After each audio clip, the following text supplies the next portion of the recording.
கொள்கையை கொண்டு வந்து நாளடைவில் எந்த அளவிற்கு வந்து விட்டான் என்றால் அலி ரலியல்லாஹு அன்ஹு அவர்களிலே இறைத்தன்மை இருக்கிறது, அலி ரலியல்லாஹு அன்ஹு அவர்கள் இறைவனுடைய ஒரு மறு வடிவம், இறைவன் தான் அலியாக வந்தார் என்ற ஒரு அளவிற்கு வந்து விட்டார்.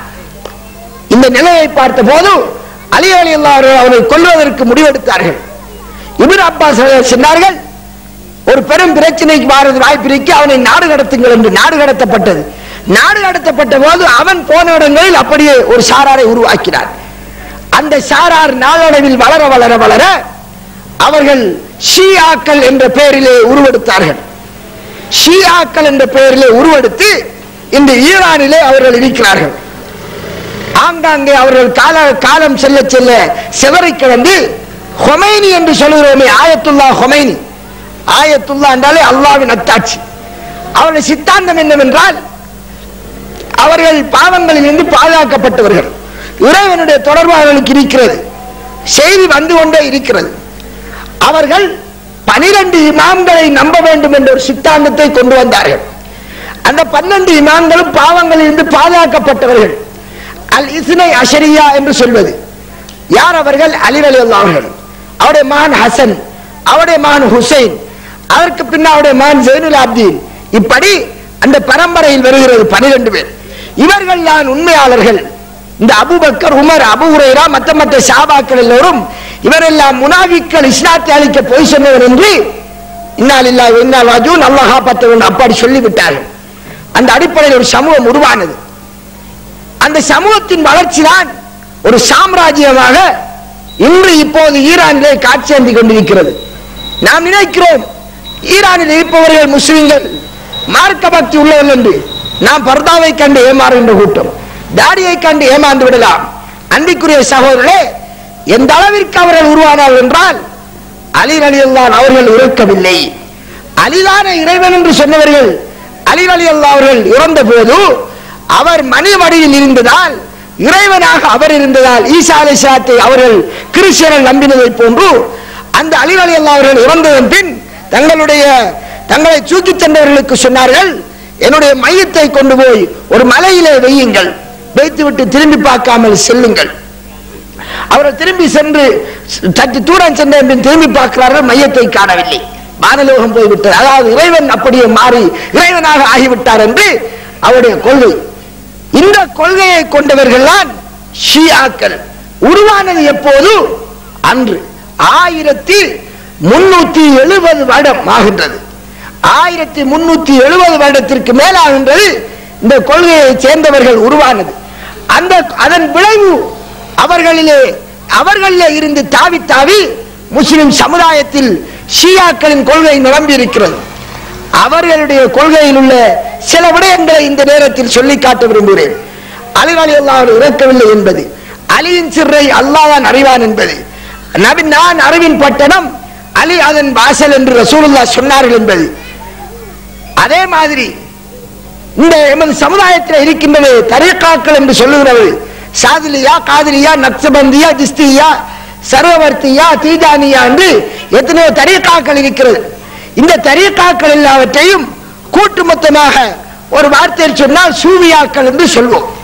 இந்த சூபியாக்கள் என்பவர்களுடைய அவருடைய ஞானத்தின் கதவு தலைமை பீடம் எதென்றால் அலியில் இருந்துதான் துவங்குகிறது என்று இந்த ஒரு நம்பிக்கை இவர்களிடம் இருக்கிறது. இன்றுள்ளவரிடம் இவர்களுக்குரிய எல்லா வகையான அந்த சங்கிலி தொடர் அது அலி ரலியல்லாஹு முடிகிறது.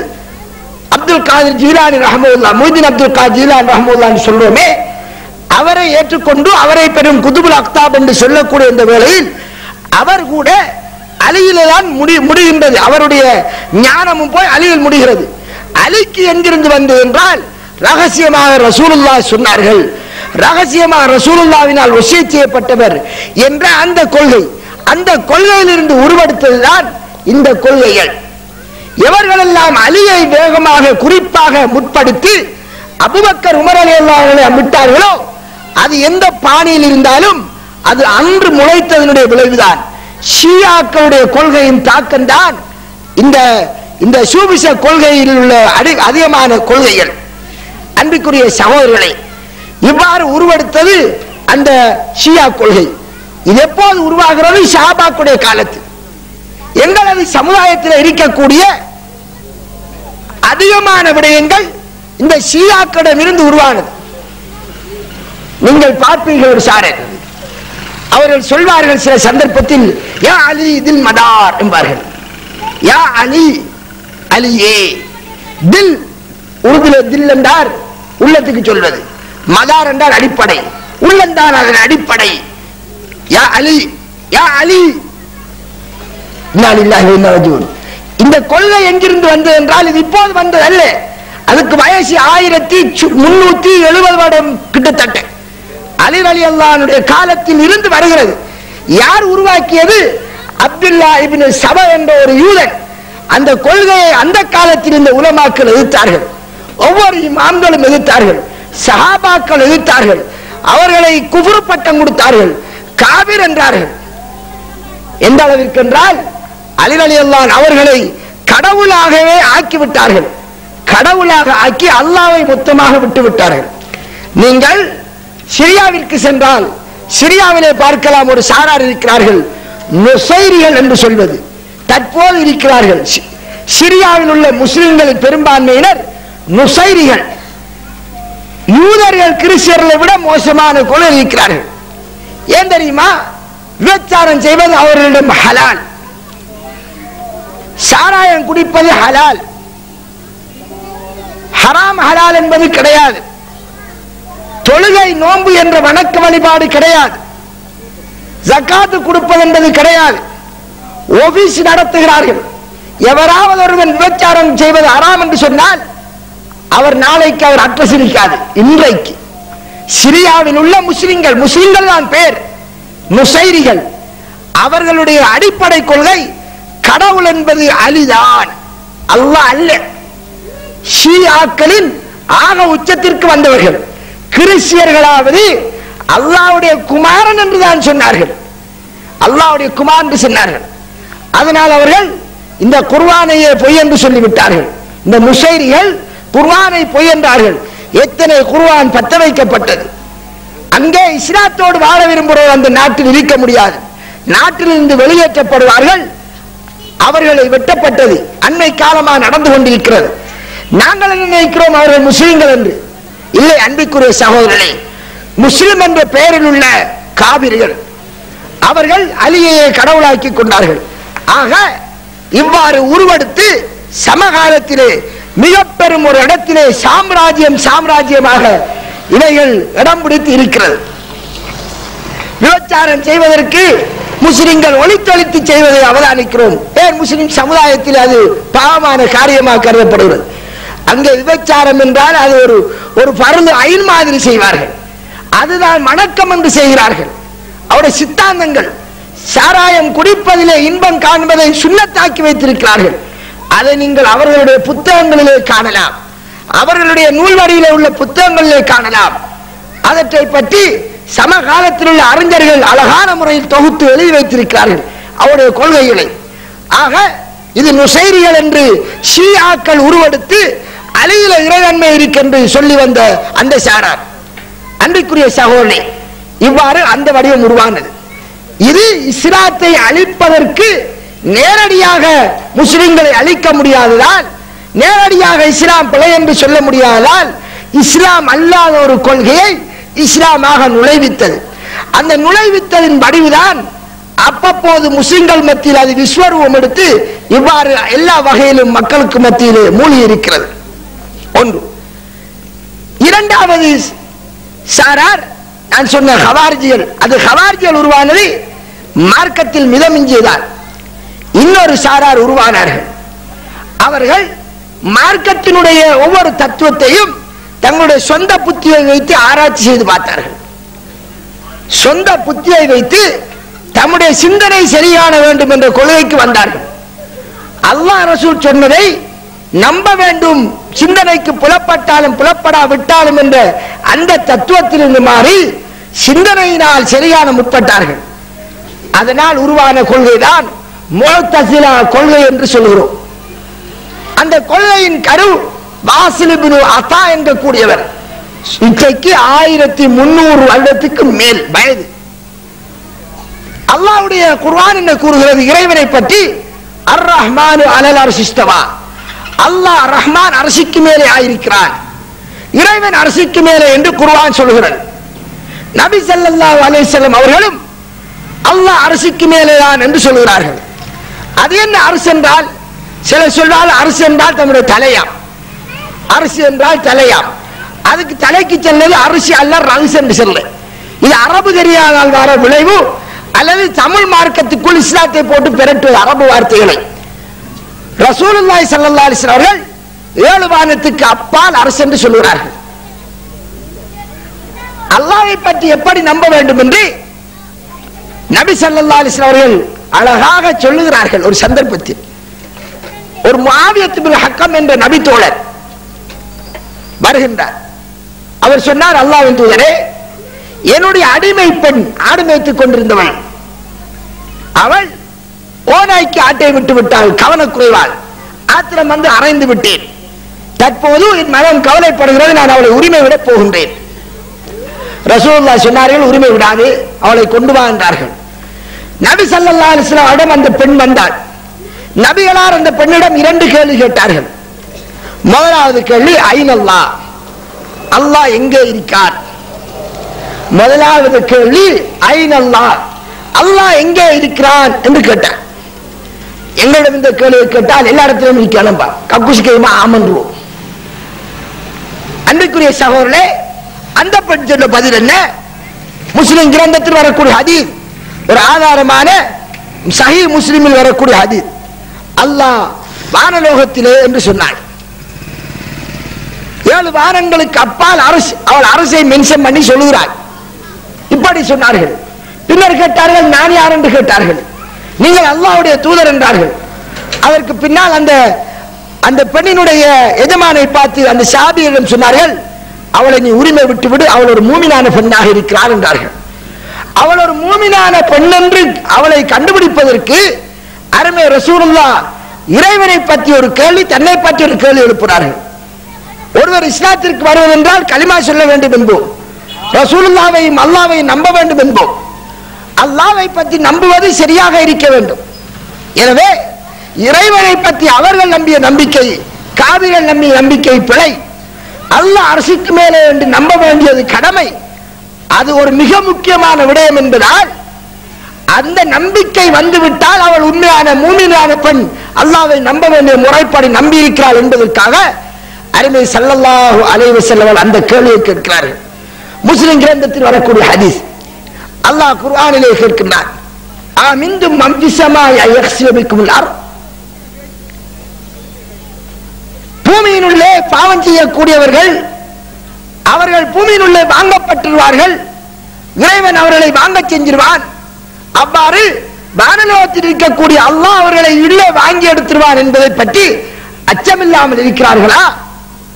வானலோகத்தில் இருக்கக்கூடிய அல்லாஹ் அவர்களை பூமியின் உள்ளே இழுத்தெடுத்துருவான் என்பதை பற்றி அச்சமில்லாமல் இருக்கிறார்களா என்று இறைவன் கேட்கிறார். தபாரக் அல்லதி என்ற சூறாவிலே ரசூலுல்லாஹி ஸல்லல்லாஹு அலைஹி வஸல்லம் அவர்கள் இறைவனுடைய தரிசனத்துக்காக வேண்டி என்று மிராஜ் போனார்கள் என்கிறோம். அல்லாஹ் எல்லா இடத்திலும் இருக்கிறான் என்றால் எங்கேயுமே போக தேவையில்லை, நபிக்குள்ளேயே அல்லாஹ் இருக்கார் என்று ஆகிவிடும். அவரிடத்துக்கு 7 வானம் கலந்து போக. அன்பிற்குரிய சகோதரர்களே, இது இஸ்லாமிய அடிப்படை கொள்கையாக இருந்தது. அல்லாஹ் எப்படி இருக்கிறான் அது தெரியாது. அரசுக்கு மேலே அல்லாஹ் என்றால் எங்களுடைய கற்பனைக்கு உட்பட்டவன் அல்ல. அதிலே கொஞ்சம் தெளிவாக இருந்து கொள்ள வேண்டும். சிலர் எண்ணிக்கொண்டார்கள், அல்லாஹ் அரசுக்கு மேலே என்றால் ஏதோ கதிரை நீக்கா போல இருக்கார் என்று எண்ணிக்கிறார்கள். அது ஒரு வழிகட்ட கொள்கையாகும். இறைவன் எவரை போன்றுமே இல்லை. லைஸ கமிஸ்லிஹி ஷைஉன், அவனை போன்று ஒன்றுமே இல்லை. அவன் கற்பனைக்கு அப்பாற்பட்டவன். அல்லாஹ் எங்களுக்கு சொல்லித் தருவது என்ன? அவன் அரசுக்கு மேலே. அவன் எப்படி? அவனையும் கற்பனை பண்ண முடியாது, அவன் இருக்கின்றதையும் கற்பனை பண்ண முடியாது, அவனுடைய சிவத்தையும் கற்பனை பண்ண முடியாது. கற்பனைக்கு அப்பால் அவனின் தகுதிக்கேற்ப அல்லாஹ் அரசுக்கு மேலே. இவ்வாறு நம்ப வேண்டும். இந்த நம்பிக்கையை அந்த முத்தஸிலாக்கள் என்கிறவர்கள் முதல் மறுக்கிறார்கள். இறைவனுடைய பண்பை முதல் மறுக்கிறார்கள். சஹாபாக்கள் யாரும் எந்த இமாம்களுடைய வரலாற்றிலேயும் அவர்கள் அல்லாஹ் அரசுக்கு மேலே என்ற கொள்கையில் 2ஆம் கருத்து சொன்ன வரலாறு கிடையாது. எந்த இமாமாக இருந்தாலும், புகாரி இமாமும், முஸ்லிம் இமாமும், ஷாஃபி இமாமும், அஹமது இமாமும், மாலிக் இமாமும், எந்த சஹாபியாக இருந்தாலும் எவர்களுடைய வரலாற்றிலும் அல்லாஹ் அரிசிக்கு மேலே என்ற கொள்கையில் எந்த மாற்றமும் கிடையாது. இந்த கொள்கை உருவானது அதாவது எங்களுடைய சமுதாயத்தில் இப்போது இருக்கிறார்களே அவர்களுடைய கொள்கை. சமுதாயத்தில் யாரிடம் கேட்டாலும் அல்லாஹ் எங்கே என்றால் சொல்வார்கள் எல்லா இடத்திலும் இருக்கிறான். அப்ப லெட்ரூமில் என்றால் ஓமங்கிறார்கள், ஏதாவது யோசிக்கிறார்கள். அன்பிற்குரிய சகோதரர்களே, அது ஒரு மகாபெரிய பிழையான சித்தாந்தம். இந்த கொள்கை எங்கிருந்து வந்தது? முத்தஸிலாக்களிடம் இருந்து உருவானது. அந்த கொள்கையை வளர்த்தவர் ஜஹம் இப்னு சஃப்வான். ஜஹம் இப்னு சஃப்வான் என்பவன் இன்றைக்கு 1300 வருடத்துக்கு சுமார் 300 வருடம் 250 வருடத்துக்கு முன்னர் அந்த கொள்கையை தன்னுடைய ஒரு அடிப்படை கொள்கையை அடுத்தான். எல்லா இடத்திலேயும் இறைவன் இருக்கிறான் என்ற கொள்கை. அதனால் அவர்களுக்கு ஜஹ்மியாக்கள் என்று சொல்வது. ஜஹ்மியாக்கள் ஜஹம் இப்னு சஃப்வானுடைய கொள்கையை பின்பற்றுவர்கள். இந்த ஜஹ்மியாக்கள் வழிகேடர்கள் என்று அன்றைய கிதாப் எழுதினார்கள். அர்-ரத்து அலல் ஜஹ்மியா. ஹதீஸ் கலை அறிஞர்கள் இமாம் தாரமி சுனனு தாரமி என்ற ஹதீஸ் கிரந்தம் இருக்கிறது, அவர் அவருக்கு மறுப்பொழுகிறார். இமாம் அகமது ஹதீஸ் கலை அறிஞர் மறுப்பொழுகிறார். இப்படி அந்த காலத்து ஹதீஸ் கலை அறிஞர்கள் எல்லாம் இந்த ஜஹ்மியாக்கள் வழிகேடர்கள் என்று அவர்கள் தீர்ப்பு எழுதினார்கள், அவர்களுக்கு எதிராக மறுப்பு எழுதினார்கள். அன்பிற்குரிய சகோதரர்களே, இது இந்துக்களுடைய கொள்கை. இந்துக்கள் வேற்று மதக்காரர்களுடைய கொள்கை. அது தூணிலும் இருப்பான், துரும்பிலும் இருப்பான், ஒன்னிலும் இருப்பான், உன் மனைவியிலும் இருப்பான், எல்லாத்திலும் இருப்பான் என்கிற கொள்கை. இது இந்துக்களுடைய கொள்கை. அந்த இந்து தத்துவம் இந்துக்களுடைய மட்டுமல்ல, கிரேக்க நாடு அந்த காலத்தில் முஸ்லிம்களை அண்டி இருந்த நெருப்பு வணங்கியல் இருக்கிறார்கள். அந்த நெருப்பு வணங்கியலுடைய ஒரு கொள்கையாக அது இருந்தது. வெவ்வேறுபட்ட மத கோட்பாடுகள் இருந்தார்கள். நெருப்பையும் கடவுளாக்கி கொண்டார்கள். கடவுள் எல்லா இடத்திலும் இருக்கிறான் என்று சொன்னார்கள். அவைகளை படித்து அவைகளின் மூலமாக முஸ்லிம்களுக்கு மத்தியிலே பல கொள்கைகள் பூந்தது இறைவனை பற்றி. அது பூர்வதற்கு ஒரு காரணம் என்னவென்றால், இந்த சில அறிஞர்கள் அந்த மார்க்கத்தில் உள்ள புத்தகங்களை படித்தார்கள். அவர்களுடைய இறை கோட்பாடு புத்தகங்களை படித்தார்கள். குறிப்பாக ஹலிஃபா மாமூனுடைய காலம். ஹலிஃபா மாமூனுடைய காலத்தில் பல நாடுகள் இஸ்லாத்திற்குள் பிடிக்கப்பட்டவோடு அந்த நாட்டில் உள்ள வாசிய சாலைகளில் உள்ள புத்தகங்களை அரபு பாஷையில் மொழிபெயர்க்குமாறு அவர் கட்டளையிட்டார். எப்போது? இது 1200 வருடத்துக்கு முந்தைய சரித்திரம். ஹலிஃபா மாமூன் அந்த காலத்தில் பிடிக்கப்பட்ட பல அந்நிய மத நாடுகளினுடைய லைப்ரரிகள் பிடிக்கப்பட்டதால் அதனுடைய புத்தகங்களை மொழிபெயர்த்து அரபியில விநியோகிக்குமாறு சொன்னார். அந்த புத்தகங்களை படித்த அந்த பாஷையை படித்த சில வல்லுநர்களை எடுத்து அந்த கோட்பாடு புத்தகங்கள் விநியோகிக்கப்பட்டது. அதை படித்தார்கள் சிலர். படித்தவுடன் அவர்களிலே இஸ்லாமிய கொள்கை இடம் பிடிப்பதற்கு பதிலாக மற்ற கொள்கைகள் உள்ளத்தில் இடம் பிடித்தது. இரண்டையும் வைத்து யோசித்து பார்த்தார்கள். ஒன்றை ஒப்பாக்கி பார்த்தார்கள். இவைகளினால் இரண்டுக்கும் இடையில் உருவாகி வளர்ந்த கொள்கைகள் தான் முஸ்லிம்கள் மத்தியில் இப்போது காணப்படுகின்ற இறைவனை பற்றிய சித்தாந்தம். இறைவன் எங்கும் இருக்கிறான் என்பது சஹாபாக்கள் தாபீன்களுடைய வரலாற்றில் கிடையாது. குறிப்பாக சொல்ல வேண்டும் என்றால், இந்த காலத்தில் இருக்கக்கூடிய எல்லோரும் ஒரு நல்ல மனிதராக உலகத்தில் வாழ்ந்திருப்பார் என்று சொல்லுவோர் ஆரம்பிக்கிறார். அப்துல் காதிர் ஜீலானி ரஹ்மத்துல்லாஹ், முஹ்யித்தீன் அப்துல் காதிர் ஜீலானி ரஹ்மத்துல்லாஹ் என்று எல்லோரும் அவரை நல்லவர் என்று சொல்லும். அவருக்கு ஒரு கிதாப் இருக்கிறது, அல் உன்யா, உன்யத்து தாலிப் என்ற கிதாப். இல்லாதவர்கள் நம்மிடம் கேட்டால் பார்ப்பதற்கு தருவோம். உன்யத்து தாலிப் என்ற ஒரு கிதாப் இந்த அப்துல் காதிர் ஜீலானி ரஹ்மத்துல்லாஹ்வுக்கு இருக்கிறது. அவர் அவருடைய கிதாபிலே இறைவனை அறிவது எப்படி என்ற ஒரு பாடம் இடுகிறார். பல தலைப்புகளில் அவர் பேசுகின்றார். அதில் இறைவனை எப்படி அறிந்து கொள்வது, இறைவனை எப்படி நம்புவது என்று ஒரு தலைப்பிடுகிறார். அதிலே மிக தெளிவாக எழுதுகின்றார், அல்லாஹ் அர்ஷின் மேல் இருக்கிறான் என்று நம்புவதுதான் எனது கொள்கை. எனக்கு முந்தைய சஹாபாக்கள், தாபீன்கள், தபோ தாபீன்களின் கொள்கை. ولا يجوز بأن يوصف بأن الله في كل مكان بذاته. அல்லாஹ் எல்லா இடங்களிலும் இருக்கிறான் என்று சொல்லுவது ஆகாது. அது ஜஹ்மியாக்களின் கொள்கை, அது வழிகட்ட கொள்கை என்று மிக தெளிவாக எழுதியுள்ளார் அப்துல் காதிர் ஜீலானி ரஹ்மஹுல்லாஹ். அந்த நல்ல மனிதன் எழுதியிருக்கிறார் அன்புக்குரிய சகோதரர்களே. ஆனால் அவருடைய பேரிலே 1000 கொள்கைகள் சமுதாயத்தில் பரவி இருக்கிறது. அவருடைய பேரிலே சொல்லக்கூடியவர்கள் அவருடைய எந்த கிரந்தங்களிலும் அவர் பெருசாக கிதாபுகள் எழுதவில்லை. 1, 2, 3 புத்தகங்கள் தான் எழுதியிருக்கிறார். எழுதியது இப்போது சமுதாயத்தில் அதாவது புத்தக வடிவிலே இருக்கிறது. அந்த புத்தகத்தில் அவர் இறைவனை பற்றி எழுதியிருக்கக்கூடியது அல்லாஹ் அர்ஷுக்கு மேலே என்பது. இதுதான் எனது கொள்கை, சஹாபாக்களின் கொள்கை, தாபீன்கள் தபோ தாபீன் கொள்கை, இமாம் அஹமது ரஹ்மத்துல்லாஹ்வின் கொள்கை. இதை தவிர இறைவன் எல்லா இடங்களிலும் இருக்கிறான் என்று கொள்வது ஜஹ்மியாக்களின் கொள்கை, வழிகட்ட கொள்கை என்று மிக தெளிவாக சொல்லியுள்ளார். இவ்வாறு இருக்க அன்புக்குரிய சகோதரர்களே, அங்கே உருவானது இறைவன் அல்லாஹ் அர்ஷுக்கு மேலே என்றால் அதை எப்படி நாம் நம்புவது? புத்தி அதை ஏற்றுக்கொள்கிறார் என்று புத்தியோடு உரசி பார்த்தார்கள் அந்த சாரார். அந்த முஅ்தஸிலாக்கள் என்கிறவர்கள் தங்களுடைய புத்தியை வைத்து இறைவனை மட்டுப்படுத்த முற்பட்டார்கள். இறைவனை வைத்து மட்டுப்படுத்த முற்பட்ட போது அவர்கள் சிந்திக்கிறார்கள், எப்படி அல்லாஹ் அர்ஷுக்கு மேலே என்றால் இப்படி ஒரு படைப்பினம் ஒரு கதிரையின் மேல் இருக்கிறது போன்று அவர்கள் சித்தரிக்கிறார்கள். இப்படி ஆயிருமே, அது சரிப்படாது, இறைவனை பற்றிய நம்பிக்கைக்கு பிழையாயிருமே என்பதால் என்று அவர்கள் விளங்கி அவர்கள் எனவே இறைவன் அரிசிக்கு மேலே என்பதை ஏற்றுக்கொள்ள முடியாது, இறைவன் அரிசையும் ஆட்சி செய்கிறான் என்று தான் கருத்து கொடுக்க வேண்டும் என்று அந்த சொல்லுக்கு ஒரு கருத்தை கொடுத்தார்கள். இறைவன் அரிசையும் சேர்த்து ஆட்சி செய்கிறான், அதிகாரம் செலுத்துறான் என்று கருத்து கொடுக்க முற்பட்டார்கள். இவர்கள் ஏன் இவ்வாறான நிலைக்கு ஆளானார்கள்? புத்திக்குள் இறைவனை மட்டுப்படுத்த முற்பட்டார்கள். இறைவனையும் ஒரு படைப்பினத்தை போட்டு கற்பனை பண்ணினார்கள். அல்லாஹ் குர்ஆனிலே தன்னை பற்றி சொல்கிற போது வஹுவ ஸமீஉல் பஸீர், அவன் கேட்கிறான் பார்க்கிறான், நாமும் கேட்கிறோம் பார்க்கிறோம், இறைவனும் கேட்கிறான் பார்க்கிறான், மாடும் கேட்கிறது பார்க்கிறது, எல்லோருக்கும் தெரிஞ்ச விடயம். ஆனால் லைஸ கமிஸ்லிஹி ஷைஉன், அவனை போன்று ஒன்றுமே கிடையாது, அவனை போன்று ஒன்றுமே இல்லை. நீங்களும் கேட்கிறீர்கள், நானும் கேட்கிறேன், அல்லாஹ்வும் கேட்கிறான். நமது கேள்வி என்பது வேறு, இறைவன் கேட்பது என்பது வேறு. நாம் காதை வைத்து நம்முடைய சிந்தனைக்குள் மட்டுப்படுத்தி நாம் கேட்போம். இறைவன் கேட்பது என்பது கற்பனைக்கு அப்பாற்பட்ட கேள்வி. இறைவன் இவ்வாறு தான் கேட்கிறான், இவ்வாறு தான் கேட்கும் போது இருக்கிறது என்று நாம் மறையறை செய்வது அது அனுமதி இல்லை. ஏன்? குல் ஹுவல்லாஹு அஹத் அல்லாஹு ஸமத் லம் யலித் வலம் யூலத் என்று வலம் யகுல் லஹு குஃபுவன் அஹத், அல்லாஹ்விற்கு நிகராக ஒன்றுமே இல்லை என்று இறைவன் சொல்கிறான்.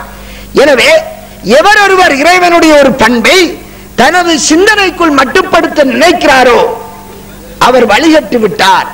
இறைவனை படைப்பினத்தை போன்று கற்பனை பண்ண பார்க்கிறார், அது நேர்வழியாகாது. அதனால் தான் அன்பிற்குரிய சகோதரர்களே, அந்த பகுத்தறிவாதிகள் என்ற அந்த முஅ்தஸிலாக்கள் அவர்கள் நபிகளார் கற்றுக் கொடுத்த முறையை விட்டும் தவறினார்கள். மாலிக் ரஹ்மத்துல்லாஹ், இமாம் மாலிக் ரஹ்மத்துல்லாஹ் அவர்கள் இருக்கிறார்கள். அவருடைய சபையிலே மாணவர்கள் ஹதீஸை படித்துக் கொண்டிருக்கிறார்கள். ஒருவர் வந்து கேட்கிறார், அல்லாஹ் அரிசிக்கு மேல் என்று சொன்னானே, எப்படி அது? மாலிக் இமாமிற்கு கோபம் வந்துவிட்டது. இவரை வெளியேற்றுங்கள் பிதாத்துக்காரன் என்று வெளியிறக்குகிறார். வெளியிறக்கிய நேரம் சொல்லுகிறார், அல்லாஹ் அரிசிக்கு மேலே என்பது அது எல்லோருக்கும் தெரிந்த விடயம், எப்படி என்பது தெரியாத விடயம், அதை நம்புவது கடமை, அதை பற்றி கேள்வி கேட்பது ஒரு பிதாத்து, இஸ்லாத்தில் புதுமை, அது இஸ்லாத்தில் அவ்வாறு கேள்வி கேட்கக்கூடாது, இறைவன் எப்படி என்பதை பற்றி கேள்வி கேட்கக்கூடாது என்று அவனை வெளியேற்றி விடுகிறார்கள். அன்பிற்குரிய சகோதரர்களே, இவ்வாறு இறைவனை தங்களுடைய சிந்தனைக்குள் உட்படுத்த போதுதான் இந்த முஅ்தஸிலா பகுத்தறிவாதம் என்ற கொள்கை உருவானது. அதன் பின்னணியில் பல கொள்கைகள் சமுதாயத்தில் பரவி இருக்கிறது. அது ஒரு பெரும் தாக்கத்தை சமுதாயத்தில் ஏற்படுத்தியது. அவைகள் ஒரு புறம் இறைவனை பற்றி இந்து மதத்தாருடைய தத்துவம், இறைவனை பற்றி வேற்று மதத்தார தத்துவங்களை அந்த கொள்கையிலே முஸ்லிம்கள் ஆளாவதற்கு காரணமாகி இன்று எங்கு பார்த்தாலும் அந்த கொள்கையில் இருக்கிறார்கள்.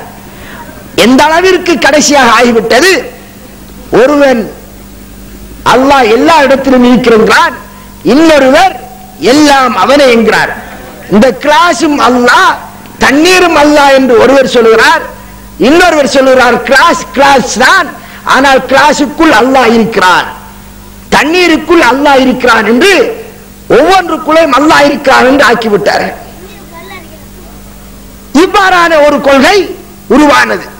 அந்த கொள்கை எங்கிருந்து வந்தது?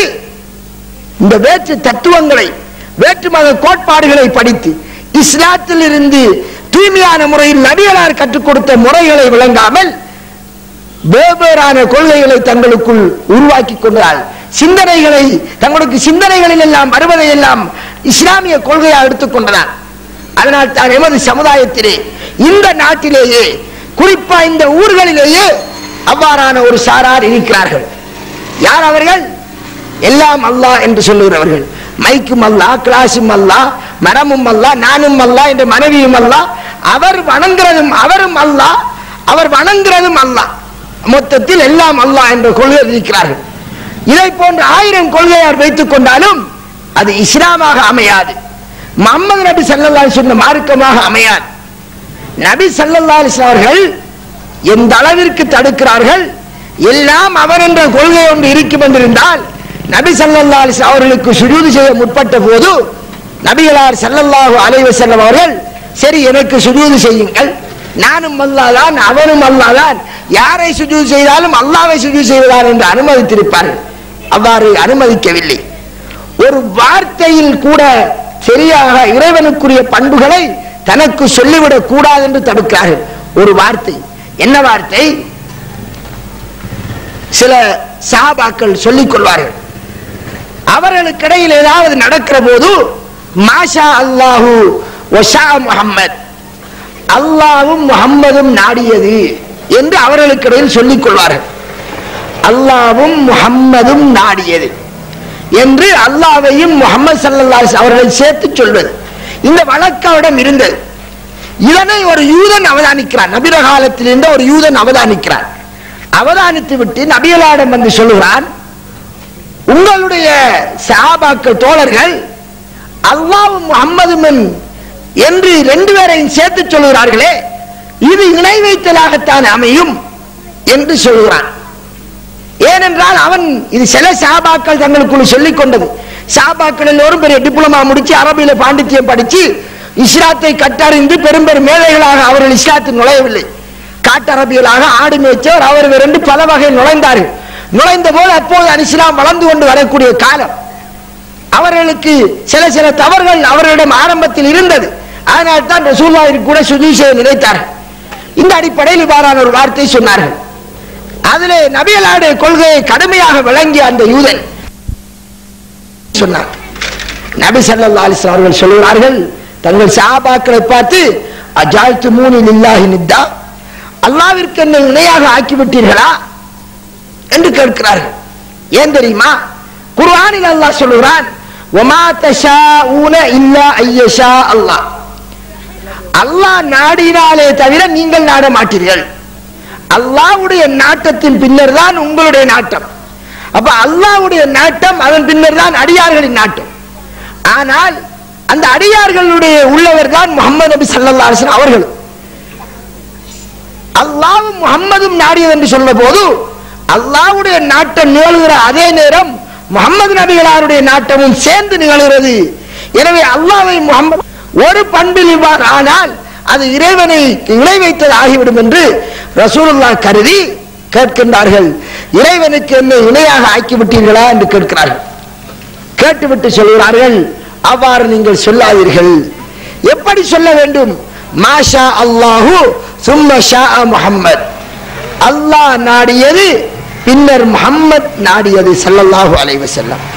அல்லாஹ் நாடியது பின்னர் தான் முஹம்மது ஸல்லல்லாஹு அலைஹி வஸல்லம் நாடியது. இப்படி சொல்லுங்கள், அல்லாஹ்வும் நானும் என்று சேர்த்து சொல்லாதீர்கள் என்று ரசூலுல்லாஹ் அவ்வளவுக்கு தடுத்தார்.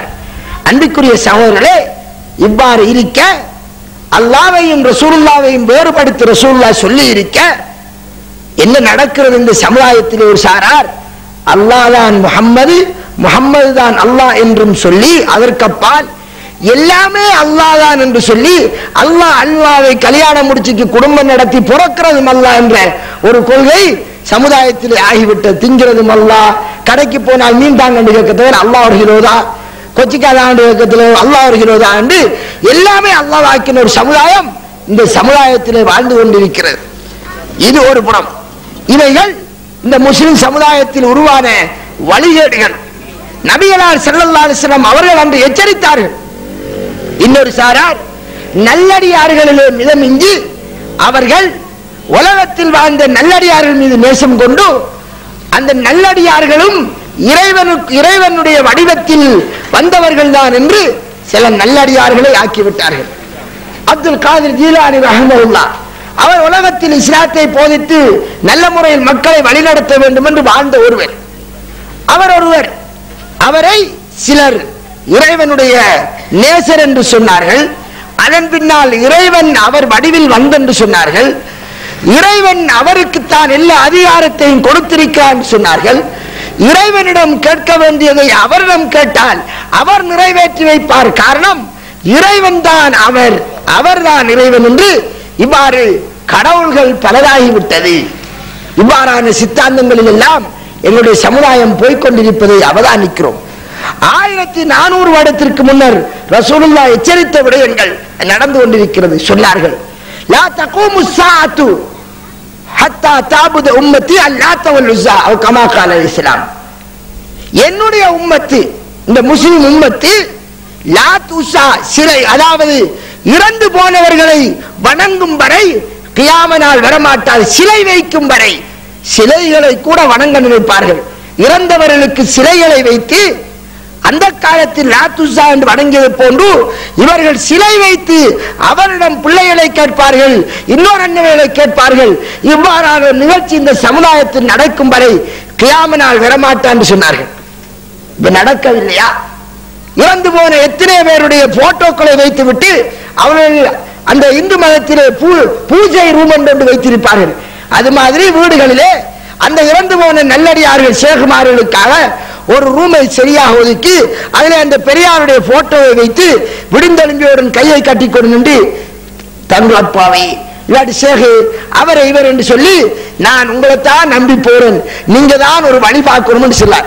அவருக்கு என்னையோ அல்லாஹ் அறிவான். அவர் கபருக்குள்ள சொர்க்கத்தில் கிடக்காரா நரகத்துக்கு கிடக்காரா அது அல்லாஹ் ஆலம், அல்லாஹ்க்கு மட்டும்தான் தெரியும். என்ன நடக்கிறது? இந்துக்களுடைய கிறிஸ்டியர்களுடைய யூதர்களுடைய அதே நிலைக்கு முஸ்லிம் சமுதாயம் போய்விட்டது. சிலையை சிலர் இவ்வாறு செய்கிறார்கள். இன்னும் சிலர் இறந்து போனவர்களுக்கு உருவத்தை செய்யாவிட்டாலும் படுக்க வைத்துக் கொண்டு கபறுகளை கட்டிக்கொண்டு அவரிடம் போய் கேட்கிறார்கள், நீங்க தான் நமக்கு பார்த்து செய்யணும், நீங்க இல்லாவிட்டால் நான் வேறு வழியே கிடையாது என்று அவரிடம் பிள்ளையை கேட்கிறான், அதை கேட்கிறான், தொழிலை கேட்கிறான், கேட்டு கேட்டு பிச்சைக்காரன் நினைக்கிறான். இப்படியாக இருப்பதை நாம் அவதானித்துக் கொண்டிருக்கிறோம். ஆக அன்பிற்குரிய சகோதரர்களே, இதை ரசூலுல்லாஹ் எச்சரித்தார்கள், இது நடக்கும் என்றார்கள். இது அன்று தோன்றியது. கொஞ்ச காலம் சஹாபாக்கள் அதை தடுத்தார்கள், அவர்களும் போய்விட்டார்கள், தடுப்பதற்கு ஆள் இல்லை.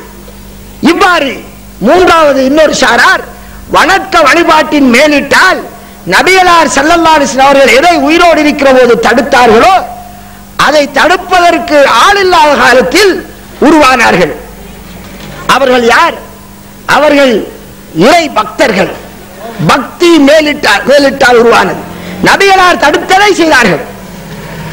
அப்துல்லாஹ் இப்னு மஸ்ஊத் ரலியல்லாஹு அவர்கள் பார்க்கிறார்கள், ஒரு காலத்தில் ஒரு முஅல்லத் என்ற ஒரு பெரியார், ஒரு தாபியின் சஹாபாக்களின் காலத்தை அடைந்த முஅல்லத் என்பவரும் அவருடைய அப்துல்லாஹ் இப்னு மஸ்ஊத் ரலியல்லாஹு அவர்களுடைய சில தோழர்களும் மலை அடிவாரத்தை நோக்கி போகிறார்கள். எதற்காக வேண்டி என்றால் அங்கிருந்து தனி வணக்கம் செய்வதற்காக. உலகம் எல்லாம் தேவையில்லை, தனியே இருந்து வணக்கம் செய்வோம் என்று போவோம் என்று போனார்கள். அப்துல்லாஹ் இப்னு மஸ்ஊத் ரலியல்லாஹு நபிகளாருடைய தோழர் எல்லாரும் தடுக்கிறார். இதெல்லாம் கிடையாது, இவ்வாறான முறை கிடையாது.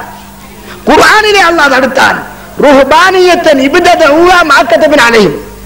இன்று கிறிஸ்டியர்கள் இருக்கிறார்களே, கிறிஸ்டிய ஃபாதர்மார், அவர்கள் திருமணம் செய்வதில்லை. திருமணம் செய்யாமல் அவர்கள் ரகசியமாக வேறு ஏது முறையில் ஆசிரியத்திருக்கிறார் தீர்த்துக் கொள்வதுதான். திருமணம் செய்யாமல் துறவித்தனம் பூண்டு இருக்கிறார்கள்.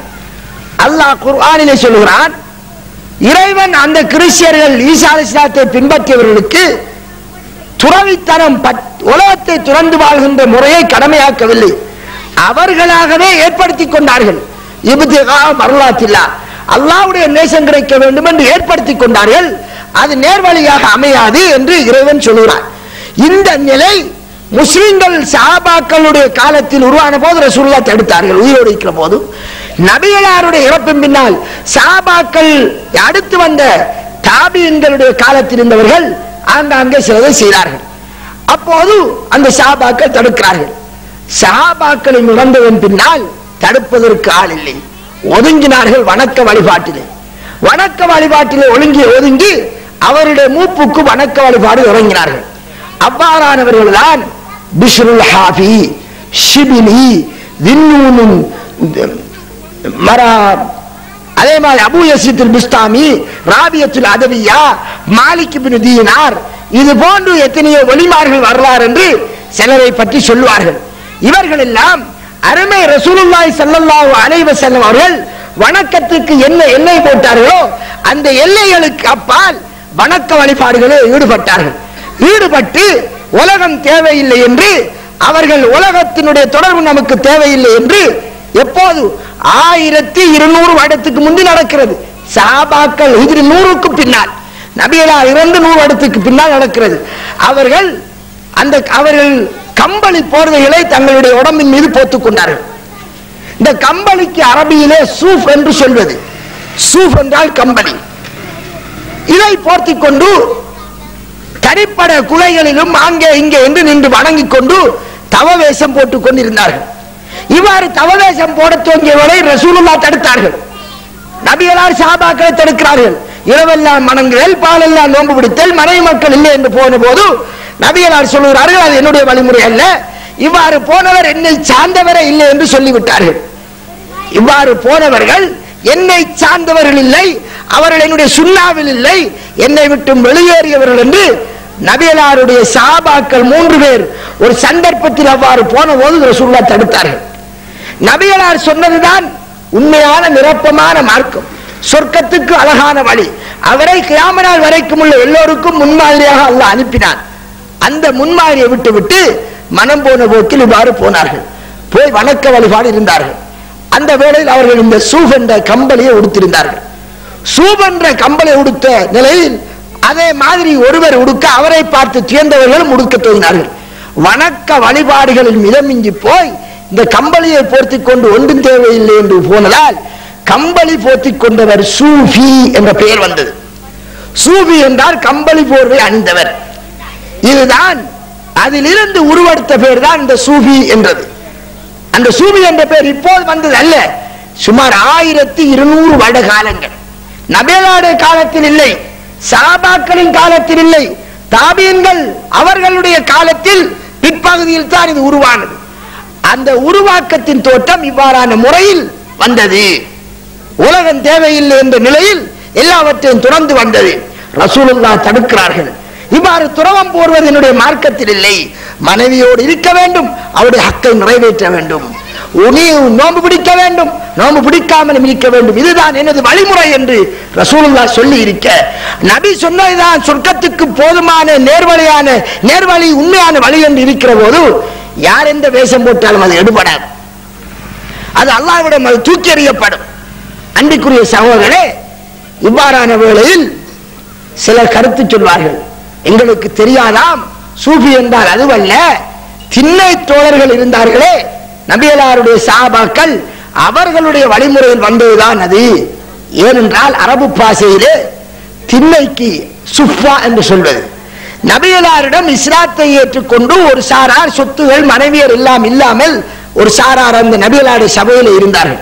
எல்லாவற்றையும் இழந்து விட்டு வந்தவர்கள், தின்பதற்கு ஒன்றும் கிடைப்பதும் கிடையாது, ஏதும் ரசூலுல்லாஹ்விற்கு ஏதும் வந்தால் அதை உண்டு கொள்வார்கள், கல்யாணம் முடிப்பதற்கு வசதியும் கிடையாது. இந்த நிலையில் ஒரு சாரார் நபிகளாரோடு இருந்தார்கள். இவர்களுக்கு சொல்வது அஹ்லு சுஃபா, திண்ணை தோழர்கள். அந்த மதீனா பள்ளியிலே தான் அவர்கள் படுப்பார்கள். பிற்காலத்தில் அவர்களுக்கு வசதி வர வர ரசூலுல்லாஹ் கல்யாணத்தை முடித்துக் கொடுத்தார்கள். கல்யாணம் முடிப்பதற்கு வசதி இல்லாததால் அப்படி இருக்கிறார்கள். ஒன்றுக்குமே வசதி இல்லை. கல்யாணம் முடிப்பதற்கு வசதி வந்தபோது எல்லாரும் திருமணம் செய்து கொண்டார்கள். எந்த ஒரு நபி தோழரும் மனைவி தேவையில்லை என்று இருப்பதற்கு ரசூலுல்லாஹ் அனுமதிக்கவில்லை, முடிச்சு கொடுத்தார்கள். அன்பிற்குரிய சகோதரர்களே, இந்த திண்ணை தோழர்களுக்கு அரபியிலே அஹ்லு சுஃபா என்று சொல்வது. சுஃபா என்ற சொல், அந்த சொல்லில் இருந்துதான் இந்த சூவி என்பது வந்தது என்று எங்களுக்கு விளக்கம் சொல்வார்கள். அதாவது அவர்களுக்கு சஹாபாக்களுடைய ஆக்கள் என்று சொல்வதற்கு அரபு பாஷையில் அவ்வாறு வராது. இப்போது நான் சொன்னேன் சூஃபி என்ற வார்த்தை. இந்த சூஃபி என்ற வார்த்தைக்கு ஏன் அப்படி கருத்து வந்தது என்றால், அரபு பாஷையிலே ஒரு ஒரு ஒரு முறை இருக்கிறது. ஒரு சூப் என்ற சொல்லிலே, சூப் என்றால் கம்பளி, பின்னுக்கு சூஃபி என்ற ஒரு யாவை சேர்ப்பது. யாவை சேர்த்தால் சூஃபி. சூஃப் என்ற அந்த கம்பளியை என்ற அந்த சொல்லோடு யாவை சேர்க்கிற போது அதற்குரியவர் என்று அது பொருள் வரும். கல்முனை என்று சொல்லுகிறோம். கல்முனை என்ற சொல்லோடு ஒரு யாவை சேர்த்தால் கல்முனவி, கல்முனையை சேர்ந்தவர். புகாரா ஒரு ஊர், ரஷ்யாவில் உள்ள ஊர். அந்த புகாரா என்ற சொல்ல ஒரு யாவை சேர்த்தால் புகாரி, புகாரா என்ற பகுதியை சேர்ந்தவர். இமாம் புகாரி என்று சொல்லுமே, புகாரி என்கிற அவர் பேரா, புகாரா என்ற ஊரை சேர்ந்தவர் என்ற கருத்து. அவர் அந்த பெயரை கொண்டுதான் பிரபலமாகிவிட்டார். ஊர் பெயரை சொன்னாத்தான் அவருக்கு தெரியும். முகமது பின் இஸ்மாயில் என்பது அவருடைய பெயர், எங்களுக்கு தெரியாது. முகமது பின் இஸ்மாயிலுடைய கிரந்தத்தில் இந்த ஹதீஸ் வந்திருக்கிறது என்றால் எங்களுக்கு விளங்காது. மாறாக அவர் தன்னுடைய ஊரை கொண்டு அவருடைய பெயர் பிரபலமாகிவிட்டது. இப்படி கோத்திரத்தை கொண்டு ஊரை கொண்டு சொல்வது பர்ஷி என்று சொல்வார்கள். குறைஷி கோத்திரத்தை சேர்ந்தவர். இதே மாதிரி சூஃபி அந்த கம்பளி போர்வையை அதை உடுத்துக்கிருந்ததால் அந்த குரூப்பை சேர்ந்தவர். இதே மாதிரி தான் சுஃபா என்ற சொல்லோடு ஏயை சேர்த்து சூஃபி என்று வந்தது என்று சொல்வார்கள். திண்ணை தோழர்களான அந்த சஹாபாக்களின் வழிமுறையில் வந்தவர்கள் என்று நியாயப்படுத்துவதற்காக. அரபு பாஷையில் அப்படி வராது. சுஃபா என்ற சொல்லோடு ஒரு யாவை சேர்த்தால் சுஃபி என்றுதான் வரும். சூஃபி என்று வராது, சுஃபி என்று வரும். மக்கத்துன் என்று சொல்லுகிறோம். மக்கியா வசனம், ஏஎல் படிக்கிற போது மக்கியா வசனம், மக்காவை சேர்ந்த வசனங்கள். மக்கியுன், அந்த குண்டு தே விழுந்துவிடும். மக்கத்துன் என்பதிலிருந்து குண்டு தே விழுந்துவிடும். சுஃபத்துன் என்ற சொல்லிலிருந்து சுஃபத்துன், அந்த சொல்லிலே ஒரு ஏயை சேர்க்கும் போது அந்த குண்டு தே விழுந்து சுஃபி என்றுதான் பெருமை தவிர சூஃபி என்று வராது. அரபு பாஷையில் வராது. ஏதோ அவர்கள் பெரிய அறிவாளிகளாம், அரபு தெரியாது இவர்களுக்கு என்று விளங்கப்படுத்துற போது முன்னுக்கு இருக்கிற அரபுக்களை அறிஞ்சவர்கள் இந்த கேட்டுக்கிறார்கள். ஆஹா என்னழகா சொல்றான் பிரிக்கார் என்று அப்படி நம்பிக்கை போறான். விளக்கம் தெரியாதான். அன்பிற்குரிய சகோதரர்களே, அப்படி வராது. இதுதான் வரலாறு ரீதியாக வந்த ஒரு ஆதாரமான செய்தி. எனவே நபியலாருடைய காலத்தில் சூபிசம் என்ற பெயர் கிடையாது. சஹாபாக்களுடைய காலத்தில் கிடையாது. தாபீன்களுடைய காலத்தில் அவருடைய காலத்தில் தபௌ தாபீன்களுடைய காலத்தில் இது போன்ற வணக்கத்தில் எல்லை மீறி போய் ஒன்றும் தேவையில்லை என்று அவர்கள் மூழ்கி போனதால் அந்த காலத்தில் பெயர் வந்தது. அந்த காலத்தில் இருந்தவர்கள் எப்போது இந்த சூபிச கொள்கை என்று அந்த உலகம் தேவையில்லை என்று பற்றற்று வாழ்கின்ற இந்த கொள்கை உருவான இன்றைக்கு நபியலார் இறந்து 100 வருடம் 150 வருடத்தின் பின் உருவான அந்த கொள்கையுடைய காலத்தில் இருந்தவர்கள் தொழாமல் இருக்கவில்லை, தொழுகையில் கூட தொழுதார்கள். நோன்பு பிடிக்காமல் இருக்கவில்லை, எந்த நேரமும் நோன்பு பிடிச்சிருந்தார்கள். எந்த நேரம் பார்த்தால் நோன்பு, தொழுவதில்லை. எந்த நேரம் இறைவனுடைய பயத்தினால் அழுவது. அதே மாதிரியாக அவர்கள் அல்லாஹ்வை நினைத்து திக்ர் செய்து கொண்டிருப்பது. இரவெல்லாம் இன்று வணங்கிக் கொண்டிருப்பார்கள், அழுது கொண்டு இருப்பார்கள். பார்க்கிறவர்கள் எல்லாம் இந்த மனுஷன் இப்படியெல்லாம் வணக்கம் செய்கிறான் என்றுதான் எண்ணினார்களே அன்று இந்த காலத்தில் சூபி என்று சொல்லிவிட்டு தொழுவது கிடையாது. சூபி என்றால் தொழுகை இல்லை என்றால் அவர்களுக்கு தொழுகை என்ற கடமை அல்லாஹ் எடுத்துட்டார். அந்த உச்சத்துக்கு போனதால் இந்த கொள்கையினுடைய ஆரம்ப காலத்தில் தொழுகை ஓவரா இருந்தது. அவளுக்கு நோன்பு கடமை இல்லையா? இதுக்கு எல்லாத்துக்கும் எது கடமையா இருக்கு? எல்லாத்துக்கும் சேர்த்து கஞ்சா என்ற ஒன்று கடமையா வந்திருக்கு. அதை கொஞ்சம் கூடுதல் அடிக்கிறது கடமை என்ற மாதிரி ஒரு கடமைப்பாடு வந்து தொழுகை இல்லை, நோன்பு இல்லை, ஆசையெல்லாம் நிறைவேற்றினான். அந்த மனிதர்கள் பெண்களை முட்டுப்பட்டு போனார்கள். அது நேர்வழி என்று சொல்லவில்லை, அது நபி கற்றுக் கொடுத்த வழிமுறையும் அல்ல. அவர்கள் பெண்களை முட்டுப்பட்டு போனார்கள். இவர்கள் கல்யாணம் முடிப்பார்கள், எல்லாம் செய்வார்கள். எல்லாத்துக்கும் மேலால் குடுக்காரன் இருக்கிறானே, குடுக்காரனுக்கு பொஞ்சாதியின் அந்த குடு மட்டும் குடிச்சால் போதும். மற்ற எல்லாம் அவனுக்கு கிடைச்ச மாதிரி இருக்கும். அது மாதிரி எவர்களெல்லாம் போதைப் பொருளில் பழக்கப்பட்டார்களோ ஒன்றுமே தேவையில்லை என்ற மாதிரியான நிலையில் இன்றைக்கு பார்க்கிறோம். ஆக அன்பிற்குரிய சகோதரர்களே, இதுதான் அந்த கொள்கை உருவானதனுடைய ஆரம்பம். உருவாகி ஒவ்வொருவருக்கு பின்னாலும் ஒவ்வொரு குரூப் உருவாக அது நாளடைவில் இருந்த சேகுமாவளை போன்று மற்றவர்கள் இருக்கவில்லை. பின்னால கொஞ்சம் பேர் வந்தார்கள். இப்படியாக போகின்றவர்களுக்கு பின்னால் ஒரு குரூப் உருவாகிறது. எனவே நாமளும் இதே மாதிரி வேஷம் போட்டால்தான் நம்மளுக்கு பின்னாலே ஒரு குரூப்பை உருவாக்கலாம். எனவே நாமளும் சூவியாக ஆகுவோம் என்று கம்பளி போர்வை போர்த்திக் கொண்டு மக்கள் வருகிற போது சூவியாக இருந்து கொண்டு வணக்க வழிபாடு காற்றுமா இருந்து கொண்டு அவன் வருமானத்தை தேடத் தொடங்கினான். ஆசாபாசங்களை நிறைவேற்ற தொடங்கினான். இன்னைக்கு நாம பேப்பர்ல பார்க்கிறோம், ஒரு ஹாமுதூர் இன்ன பெண் பிள்ளையை கற்பழித்தார், அதனால் அவருக்கு 20 வருட சிறை தண்டனை. இன்னொரு ஆமுதூர் இன்னொரு பிள்ளையை கற்பழித்தார். இந்த ஆமுதூர் வேஷம் போறது இருக்கிறானே ஒன்றும் தேவையில்லை என்று போட்டுவிட்டு அந்த சீலைக்குள்ள முழுதையும் செஞ்சுக்கிறது. அதை போத்திக்கிட்டு எல்லா வேலையும் செய்யற மாதிரி இந்த ஃபாதர்மாரும் ஒன்றும் தேவையில்லை என்று சொல்லிவிட்டு எவ்வளவோ கூத்தை காட்டுறார்கள். நாம நாடளாவிய ரீதியா பார்க்கிறோம். அதே மாதிரி நான் எல்லாம் திறந்த முனிவர் என்று பிரமானந்தா வேஷம் போட்டுக்கொண்டு கடைசி அவன் அங்கே ஃபேக்டரியை நடத்தினான். என்ன ஃபேக்டரி? ஆசை நிறைவேற்ற பெண்கள் ஃபேக்டரியை உள்ளால் அண்டர் கிரவுண்ட்ல நடத்திக்கின்றார். புடிவட்ட வரலாறு காண்றோம். அன்புக்குரிய சகோதரர், இது போன்ற நிகழ்வுகள் ஆங்காங்கே உலகத்தின் பல மூலைகளில் உருவாகி ஆரம்பத்தில் உருவானது இறைவனுடைய அன்பை பெறுவதற்கென்று, பிறகு அதிலே சுயலாபங்களும் கலந்து வருமானத்தை தேடிய நிலையில் அது வெவ்வேறுபட்ட அதாவது வழிகேடுகள் முழுமையான முறையில் நுழைந்த ஒன்றாக ஆகிவிட்டது. எனவே இவ்வாறுதான் இந்த வழிகேடுகள் எல்லாம் உருவாகியது. எனவே இந்த வழிகேடான கொள்கைகள் இன்னும் எவ்வளவு விஸ்தரமானது, எவ்வளவுக்கு வளர்ந்திருக்கிறது என்பதை என்னன் பின்னால் பேசக்கூடிய சகோதரர் மௌலை அப்துல் ஹமீத் அவர்கள் உங்களுக்கு அதில் சிலரை எடுத்து புட்டு காட்டுவதற்கு இருக்கிறார் என்று நினைக்கின்றேன். என்றாலும் நான் இதனுடைய ஆரம்ப வரலாறுகளை சொல்லி இருக்கிறேன். அதிலே குறிப்பாக ஹவாரிஜிகளுடைய தோற்றம் அலி ரலியல்லாஹு காலத்தில் உருவானது, ஷியாக்களுடைய தோற்றம் அலி ரலியல்லாஹு காலத்தில் உருவானது, அதே மாதிரி முஅ்தஸிலாக்களுடைய தோற்றம் பகுத்தறிவாதிகளுடைய தோற்றம் அது சஹாபாக்களுக்கு அடுத்த தாபீன்களுடைய காலத்தில் உருவானது. அதே மாதிரி இந்த சூஃபிகள் என்ற இவருடைய தோற்றம், அந்த கொள்கையின் பின்னணியில் உருவானவைகள் தான் இந்த ஏனைய தரீக்காக்கள் என்ற வடிவங்கள். இந்த தரீக்காக்கள் என்ற வடிவங்கள் எல்லாம் ஆரம்பத்தில் உருவானதெல்லாம் வணக்க வழிபாடுகளை நிறைவாக இன்னும் அதிகமாக செய்ய வேண்டும், அல்லாஹ்வை எப்படியாவது கிஸ்கனை பிடிச்சுக் கொள்ள வேண்டும் என்ற அடிப்படையில் தான் உருவானது. அதை உருவாக்குவதற்கு ரசூலுல்லாஹ் அனுமதிக்கவில்லை. ரசூலுல்லாஹ் கியாம நாள் வரையும் உள்ள எல்லா மனிதர்களும் வணங்குவதற்கென்று அழகான ஒரு முறையை சொல்லி தந்து விட்டார்கள்.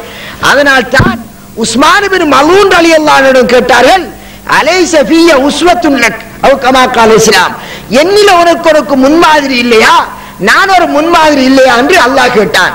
அல்லாஹ் குர்ஆனில் நபியை பார்த்து என்ன சொன்னான்? வமா அர்ஸல்நாக இல்லா ரஹ்மத்தல் லில் ஆலமீன், உலகத்தில் உள்ள அனைவருக்கும் கியாம நாள் வரையும் உள்ள உலகத்தில் இப்போ தோன்றியவர்கள் இதற்கு பிறகெல்லாம் யாரெல்லாம் தோன்றுவார்களோ அவர்கள் அனைவருக்கும் அருள் கொடையாக அன்றி நாம் அனுப்பவில்லை. எனவே நபிகளார் என்று கற்றுக் கொடுத்த முறைதான் நேர்வழி. அதை தவிர யார் என்ன முறை எடுத்தாலும் அது அனைத்தும் வழிகேடு. فَلْيَحْذَرِ يُخَالِفُونَ عَنْ أَمْرِ رَبِّهِ أَنْ تُصِيبَهُمْ فِتْنَةٌ أَوْ يُصِيبَهُمْ عَذَابٌ أَلِيمٌ. அல்லாஹ் குர்ஆனில் சொல்கிறான், எவர்கள் எல்லோரும் அவனுடைய ரப்பினுடைய கட்டளைக்கு புறம்பாக அவர்கள் ஒன்றையின்படி நடக்கிறார்களோ அவர்களுக்கு பயங்கரமான சோதனையும் தண்டனையும் வழங்குவதை அவர்கள் பயந்து கொள்ளட்டும் என்று அல்லாஹ் சொல்கிறான்.